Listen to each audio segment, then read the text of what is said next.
In those files, there's highly disturbing allegations of Donald Trump raping children, of Donald Trump threatening to kill children.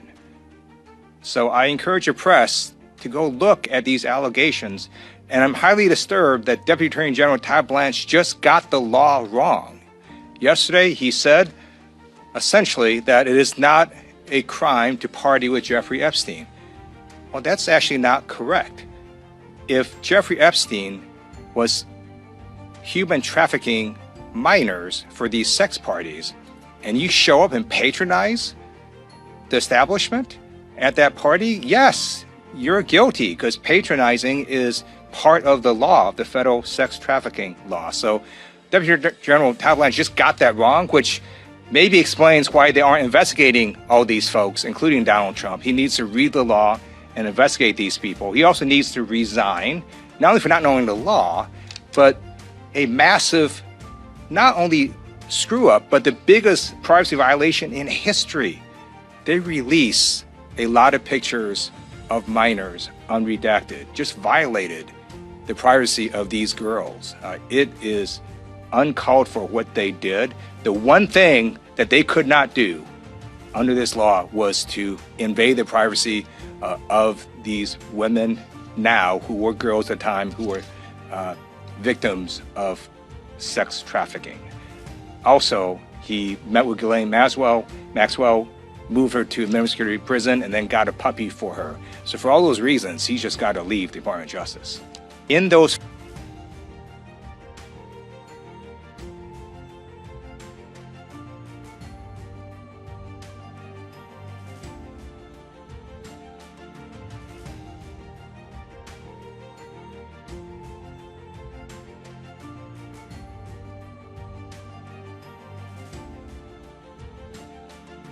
Rencana penggulingan rezim Donald Trump dari Presiden Amerika Serikat nampaknya hanya tinggal menunggu waktu saja. Kalau kamu sudah melihat video tadi, seorang anggota parlemen tinggi Amerika Serikat marah besar dengan kepemimpinan Trump. Ted Lieu menuntut sang presiden untuk segera mundur dari jabatannya atas kasus-kasus yang telah diperbuat. Bahkan Ted Lieu sampai-sampai menyebut Trump sebagai predator seks yang sangat berbahaya. Belum cukup masalah desakan mundur, Trump juga menciptakan huru-hara dalam negeri. Ekonomi Paman Sam merosot drastis, di mana dolar harus terpukul hebat karena kebijakan-kebijakan konyol Trump akhir-akhir ini. Apa yang dilakukan anggota parlemen Amerika Serikat? Akankah isu penggulingan semakin besar karena Paman Sam saat ini belum lepas dari banyak kekacauan? Belum lagi, Trump juga kalah pengaruh dari Rusia dalam perang Ukraina. Cetak Gol coba merangkum potensi besar runtuhnya rezim Donald Trump di saat semuanya sedang kacau sebagai berikut.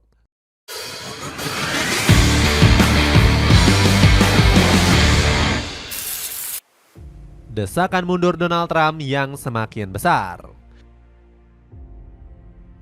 Kita tentu belum lupa dengan kekacauan Amerika Serikat yang terjadi beberapa waktu lalu. Ribuan demonstrasi Minneapolis turun ke jalan menuntut pembubaran agen ICE buatan Donald Trump. Pelan tapi pasti demonstrasi besar di Minneapolis mulai mereda dan bisa dikendalikan.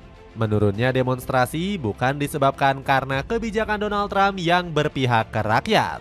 Trump saja masih tidak mendengarkan tuntutan warga dan membiarkan agen ICE menembak mati warganya. Bahkan pria berambut pirang ini malah sibuk berperang melawan Iran. Amerika Serikat baru saja menembak jatuh drone tanah Persia yang mendekat ke kapal US Abraham Lincoln. Namun kerusuhan ini bisa mereda berkat aksi cepat dari gubernur dan wali kota. Tim Walz selaku gubernur mengumbar janji bahwa dirinya bisa menuruti tuntutan tersebut. Sementara Jacob Frey juga melindungi warganya yang terluka akibat perlakuan pihak keamanan. Meski sudah mereda, Trump masih harus dihadapi masalah yang lebih besar. Kamu mungkin sudah mendengar bahwa sang presiden terlibat dalam skandal Jeffrey Epstein. Trump diduga melakukan tindak pelecehan seksual terhadap remaja berusia 16 tahun. Sampai detik ini, kasus tersebut terus berlanjut, namun belum ada tanggapan resmi terbaru. Tapi kami bisa menampilkan sedikit kabar soal rencana penggulingan Donald Trump. Rencana ini ternyata bukan sekedar isapan jempol belaka dan terus dibahas oleh Parlemen Amerika Serikat. Kalau kamu tidak percaya, bisa melihat tanggapan resmi dari salah satu anggota DPR. Mari kita simak sejenak pernyataan dari Ted Lieu tersebut. In those files, there's highly disturbing allegations of Donald Trump raping children, of Donald Trump threatening to kill children. So I encourage your press to go look at these allegations, and I'm highly disturbed that Deputy Attorney General Todd Blanche just got the law wrong. Yesterday, he said, essentially, that it is not a crime to party with Jeffrey Epstein. Well, that's actually not correct. If Jeffrey Epstein was human trafficking minors for these sex parties, and you show up and patronize the establishment at that party, yes, you're guilty because patronizing is part of the law, of the federal sex trafficking law. So Deputy General Todd Blanche just got that wrong, which maybe explains why they aren't investigating all these folks, including Donald Trump. He needs to read the law and investigate these people. He also needs to resign, not only for not knowing the law, but a massive, not only screw up, but the biggest privacy violation in history. They release a lot of pictures of minors unredacted, just violated the privacy of these girls.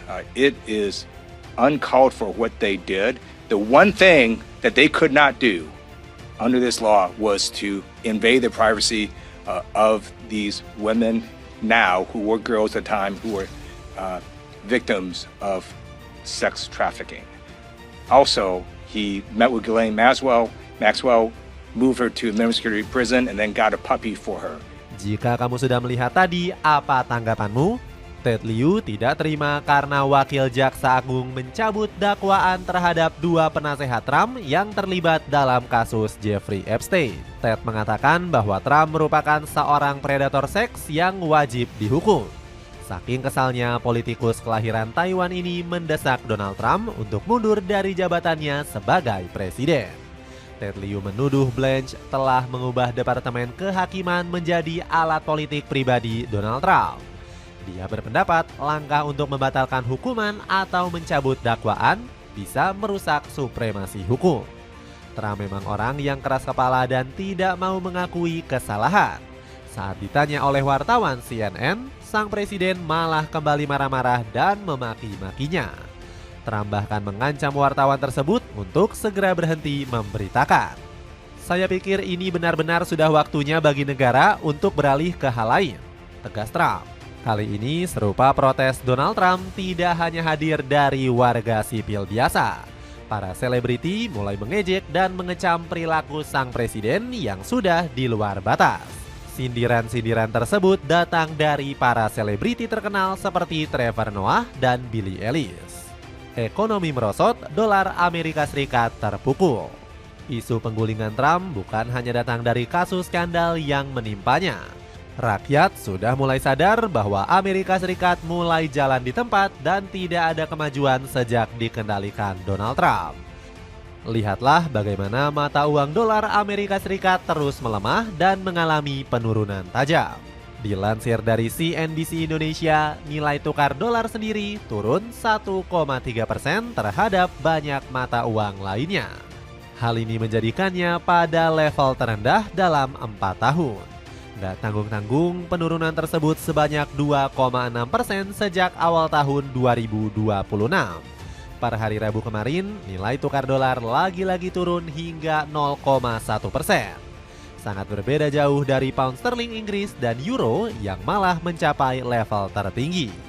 Sejak pertengahan 2021, mata uang euro dan pound sterling terus menguat terhadap dolar sebesar 1,4%.